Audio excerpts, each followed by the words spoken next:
দেখুন আজকে আমি এসে গেছি এটা শোলা কচুর বাগানে। আজকে আমি এসে গেছি কচু বাগানে। দেখুন এখানে কচু গাছগুলোর সাইজ দেখুন, আর এর লতিগুলো কত সুন্দর হয়েছে দেখুন। আমি নিচে নামতে পারবো না, অনেকটা নিচু আর জল কাদা রয়েছে। কচু গাছের সাইজগুলো দেখুন, আর কচুর লতি কত সুন্দর সুন্দর লতি হচ্ছে দেখুন। আমি আপনাদের ঘুরিয়ে ঘুরিয়ে দেখাবো।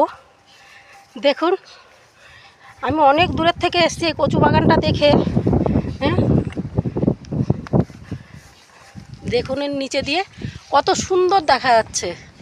এই যে কচুর লতিগুলো হয়ে রয়েছে, অনেক লতি, এক মানুষ সমান উঁচু, এক মানুষ আমার থেকে উঁচু 5-6 ফুট উঁচু হবে, এটা 6 ফুট তো হবেই।